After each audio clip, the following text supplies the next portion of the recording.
You know, they make 20% of our cars. We don't need that. I'd rather make them in Detroit. Trying to force more businesses to build in the U.S. as central theme of why Trump keeps slapping more tariffs on different goods. The latest set to come into place on October 14th. A key difference with these tariffs, there's no carve-out for Canadian free trade goods. That's a huge problem. Canadians woke up to another blow from Washington. Beginning October 14th, the Trump administration will slap a 25% tariff on Canadian cabinets and furniture and a 10% tariff on lumber. For softwood exporters already crushed by a 35% duty, this new round means some products will now carry an effective tax burden of 45% when crossing the border. What makes this move even more punishing is the absence of carve-outs under the USMCA. Goods that once enjoyed trade protection are suddenly stripped bare. For many producers in Ontario and British Columbia, the US market is no longer a lifeline, it is a wall. Trump's goal is clear. He is pulling jobs back to Michigan and Detroit. Canadian industries are left watching contracts evaporate and thousands of workers facing uncertainty. How did Ottawa react to this tidal wave of tariffs?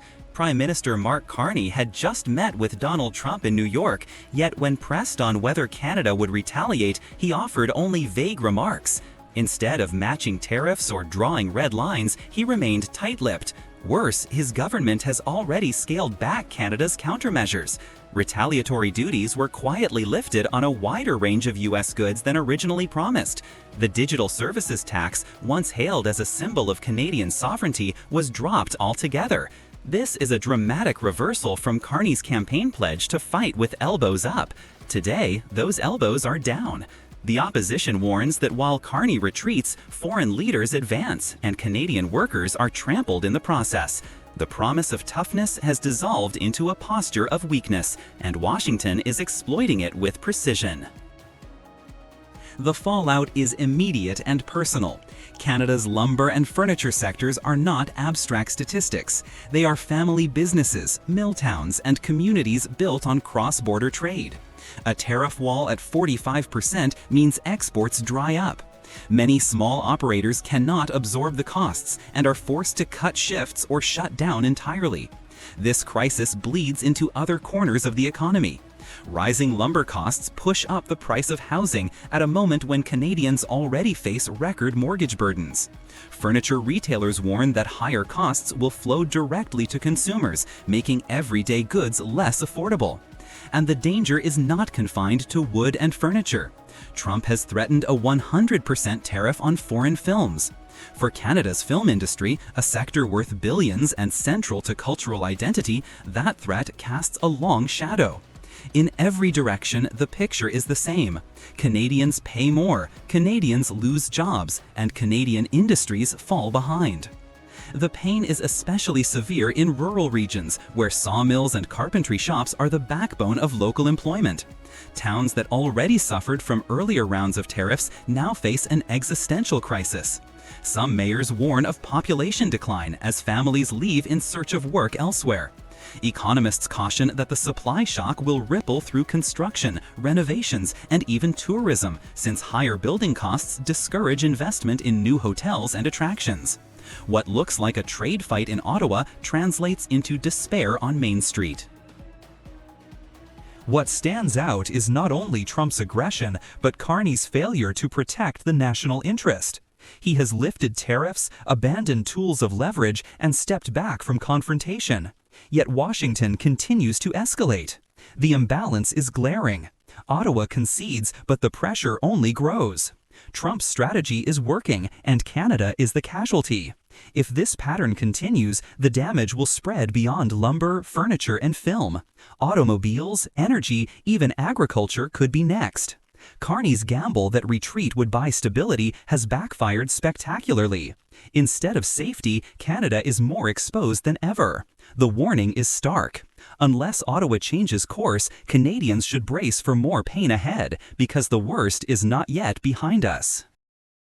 Bottles of Kentucky bourbon and Tennessee whiskey are whisked from BC store shelves days before the U.S. tariffs hit. What's the plan for the ban on American booze? I apologize, ban on? American booze. Oh, it's still going to be banned until they cut the tariffs. or we make a deal with them. The shelves tell the story before the politicians do. In Ontario, more than 3,600 American liquor products have been stripped from the LCBO. Manitoba has yanked $80 million worth of bottles off the market. The government promised it was all part of a bold retaliation, a way to show Trump that Canada would not be pushed around. Ottawa wrapped it in patriotic slogans, plastering "Made in Canada" across supermarkets as if that alone could shield families from higher prices. The reality is different. What was sold as a strike of independence is starting to look more like an act of self-harm. The most visible casualty is alcohol. Spirits Canada reports sales of spirits nationwide dropped nearly 13% in just 2 months after the boycott began.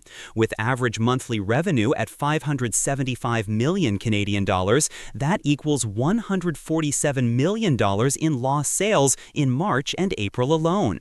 Extend the timeline to half a year and the damage could easily exceed $440 million. Provincial liquor boards like the LCBO in Ontario and the SAQ in Quebec face the humiliating prospect of pouring out unsold American stock worth hundreds of thousands of dollars. Consumers did not switch loyally to domestic brands. Many simply stopped buying. Bars went quiet, shelves stayed bare, and the supposed pressure on Washington never materialized. American producers simply pivoted, redirecting shipments to Europe, Japan, and South Korea. Canada, meanwhile, was left counting its losses. For a brief moment, Ottawa bragged that Canadian products were cheaper.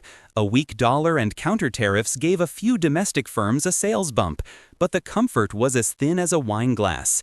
Consumers quickly discovered fewer choices and higher prices on essentials, from avocados to aluminum cans.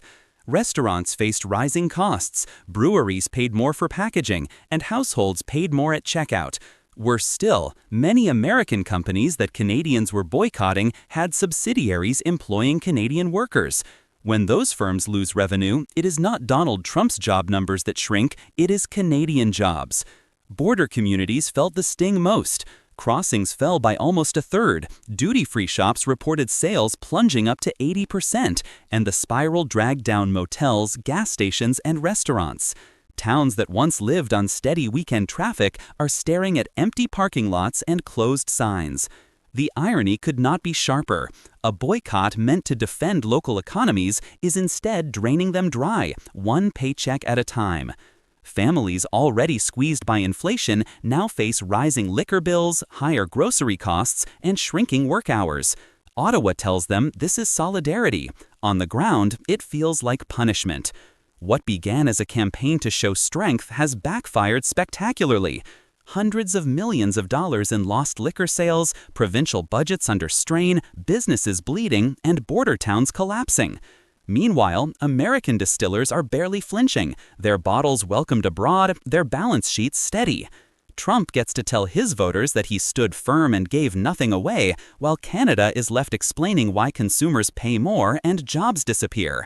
The Buy Canadian movement was supposed to be a shield against American tariffs. Instead, it turned into a boomerang that slammed back into Canada's own economy. And the sobering question remains, if Ottawa cannot even win the fight over liquor, how will it stand up in the bigger battles still to come, over autos, agriculture, and lumber? Canadians may soon find out that the real hangover is only just beginning. And when it does, no amount of patriotic slogans will disguise the bitter aftertaste of policies that hurt the very people they were meant to protect. We're starting to see the impact of U.S. President Donald Trump's tariffs as they begin to hit the Canadian economy. The unemployment rate in August ticked up to 7.1%.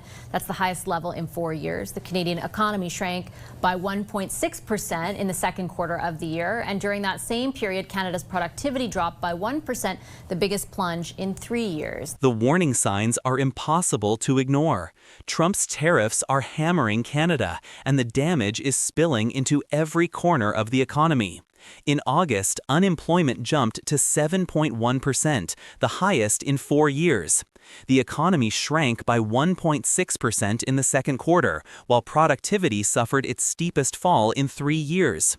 For ordinary Canadians, these are not abstract numbers.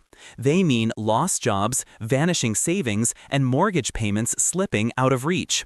Families look to Ottawa for leadership, but instead they see Mark Carney promising stability while delivering chaos. What was supposed to be a plan to shield Canada from American pressure is already collapsing under its own weight. At the heart of the crisis lies Carney's budget gamble. He has tried to sell Canadians on a vision of austerity and investment at the same time, as if the government can cut deeply while spending freely. The contradictions are glaring. Ottawa talks about trimming day-to-day operations, yet still fuels massive new projects that push the deficit toward $100 billion. The problem is not just the size of the shortfall, but the mixed message it sends. Businesses see a government chasing slogans rather than strategy, pledging discipline one moment and opening the taps the next. Private capital is retreating, down 10% in the second quarter, just as the economy needs it most. Even the prospect of lower interest rates from the Bank of Canada cannot restore confidence when fiscal policy looks so unstable. Credit agencies are already warning about Canada's debt trajectory, raising the risk of a downgrade that would make borrowing costlier for everyone. What was meant to project confidence now looks like weakness, and markets are responding accordingly. Now the human cost is mounting. More than 1.5 million Canadians are out of work. The employment insurance program, which should act as a safety net, covers barely a third of the unemployed, the lowest rate since 1941. That failure leaves workers completely exposed. Prime-age employees in once secure industries earning six-figure salaries are suddenly watching their homes slip away. In retail and hospitality, low-wage staff face eviction because 55% of minimum wage is not enough to survive. The pain is spreading far beyond those sectors. Auto plants in Ontario are scaling back shifts, steel mills are idling furnaces, and construction projects are stalling as material costs climb under Trump's tariff wall. Every lost paycheck means another family slipping into uncertainty, and every layoff adds pressure to already stretched food banks and rental markets.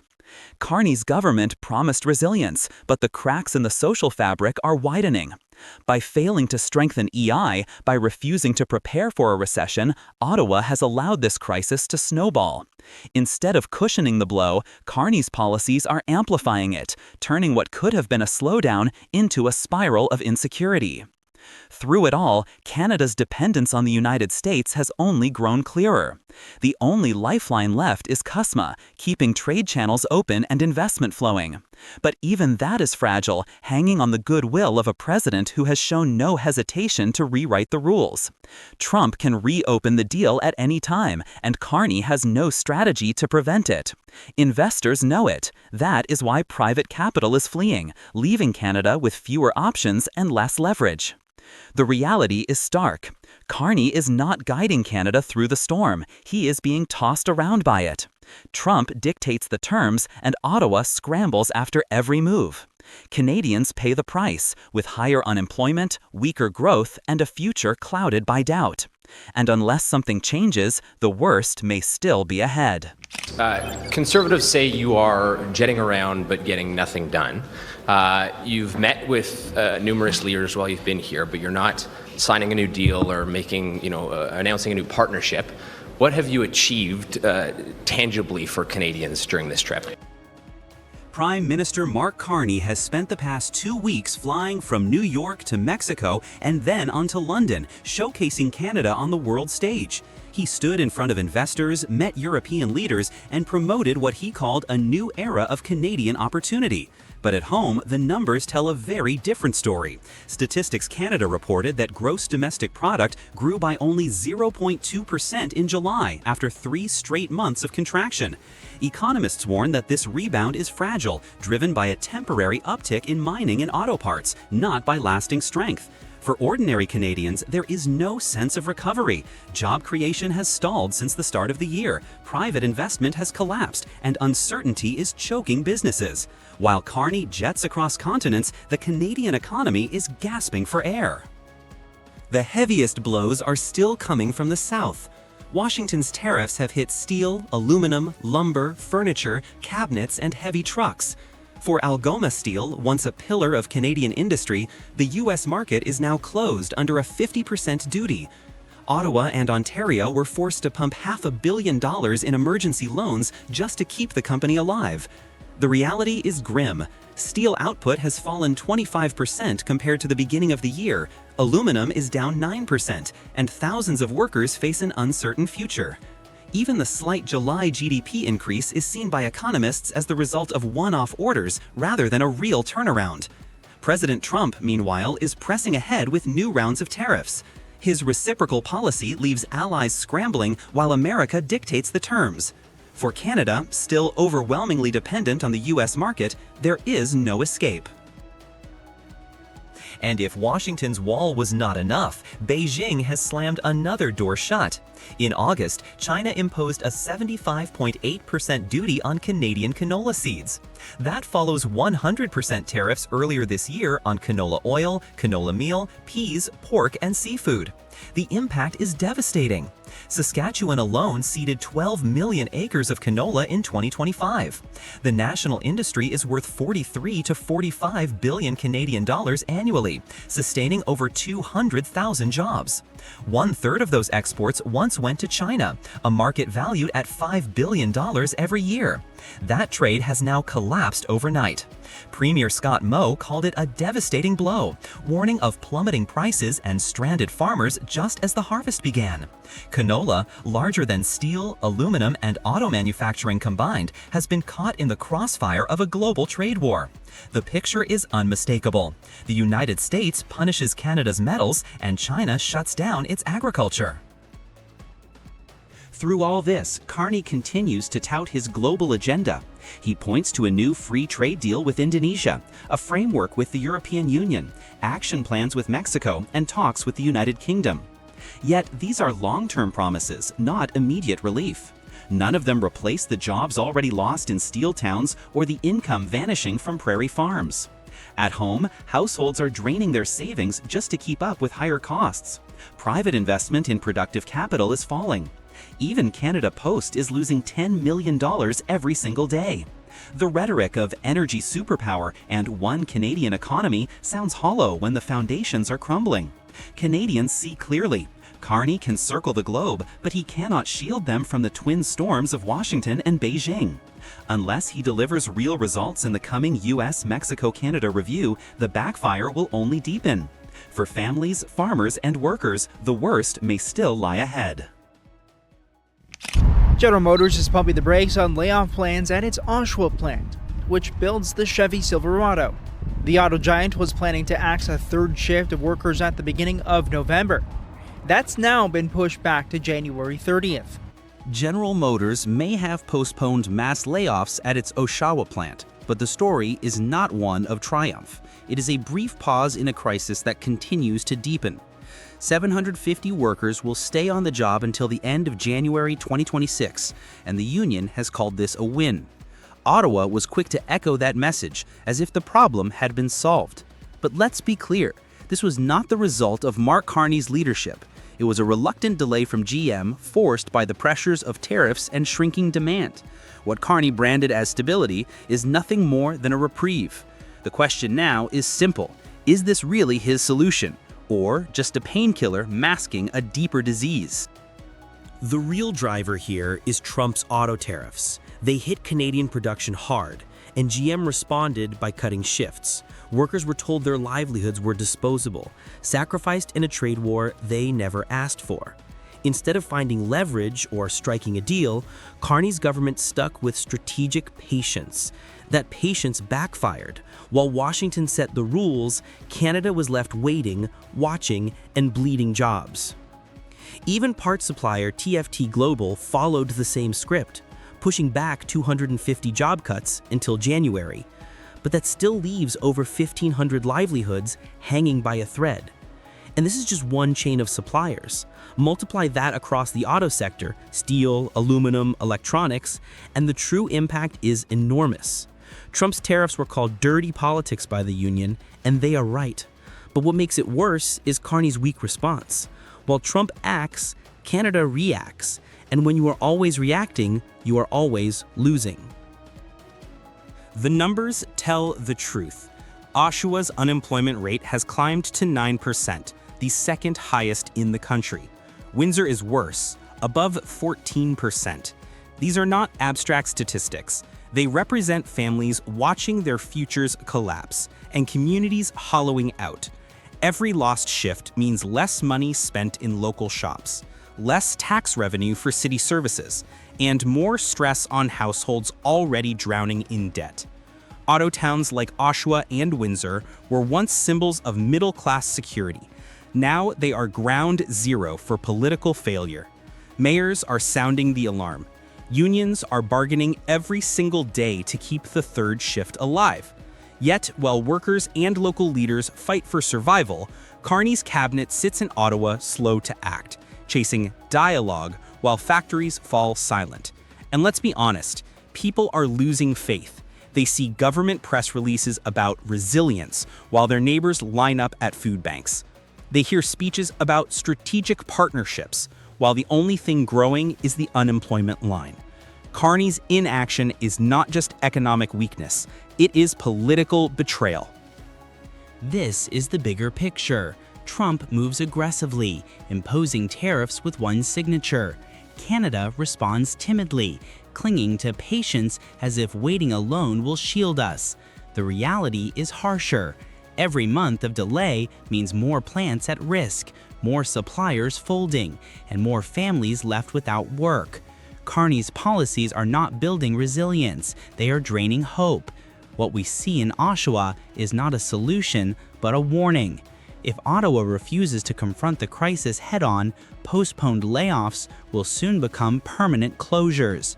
The road ahead is paid for the pressure, and the worst is yet to come. And when it arrives, Carney will have no one to blame but himself.